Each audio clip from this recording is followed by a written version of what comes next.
Hi, I'm Caroline Bateman, and I'm going to give you a very quick introduction to text-to-speech. What is it and what does it look like? Basically, text-to-speech is when a device reads text aloud to you. So what? How can that be helpful? Well, to answer this, I'm going to give you a couple of examples from my family. And one of them goes back to when my son was 12. He came home from school really enthusiastic because he had a chemistry test the next week and he was really looking forward to revising for it, which was amazing. I was really delighted. And then he showed me his chemistry revision booklet, which he was really excited about studying from. And I don't know if you can read it, but this is it. It's a 17-page document and it's all about the periodic table. Now, I'm a mother of 3 and George is very good at chemistry and he was excited about the test, but I had 2 other children that I needed to taxi round, help with homework, and I still had dinner to cook. I know nothing at all about chemistry, but my son wasn't able to read this himself. So I rearranged my evening to sit next to him to read this to him. And as I was reading it, I thought, this is a Word document. So having done that night's reading with him, I emailed his teacher and I said, instead of just having the hard copy, could you email me an electronic copy? Which she did. Once she did that, I was able to access it on my device. And I'm going to show you what that enabled me to do. Now I'm on my laptop where I've opened the chemistry revision booklet that the teacher attached to an email. And once I've done that, I'm able to place my cursor anywhere on the document and select read aloud or alt control space. Table. As you know, there is a copy of the periodic table in your prep diary. And I see now that I have this control panel, which allows me to play, all of the known elements, pause, skip to the next, of an element. You may ask, why are, or change the speed, water or carbon dioxide in the periodic table.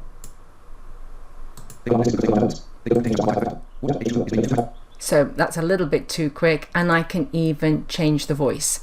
So that gives you the options that are available to you with Read Aloud. And for our family, that was a massive, massive thing, because this meant my son could learn independently without me having to sit by his side.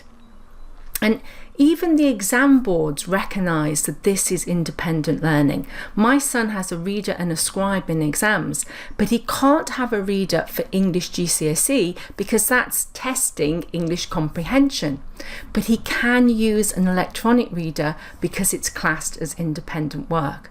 So that made life much easier for me as a parent. It meant I could devote time to my other children. But George personally preferred me to read to him, but I explained that I couldn't go to university with him and he had to become an independent learner, and that, I'm glad to say, is what he's done, and he went on to get fantastic results in his chemistry at GCSEs. Now I want to show you another example. This is where I use text-to-speech on a daily basis. I'm in Outlook, where I've created an email, and here I can use exactly the same functionality. Being dyslexic, I often make mistakes writing when. I find it very hard to see these mistakes even though I spent a long time reading and rereading my work. So straight away I've had 2 mistakes. So the when should have come before writing, and that should have been spend. So let's try that again. Being dyslexic, I often make mistakes when writing. I find it very hard to see these mistakes even though I spend a long time reading and rereading my work.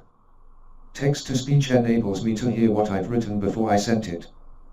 It helps me improve the quality of my work by helping me find mistakes that are not pointed out by spell and grammar check. It also makes me far more efficient. I wish you'd been around when I was a student. I think I meant to say, I wish it had been around before I've been a student, but I think you get what I mean. It's fantastic for correcting my work and helping me to proofread. I hope the explanation and the 2 examples have helped you understand what text-to-speech is.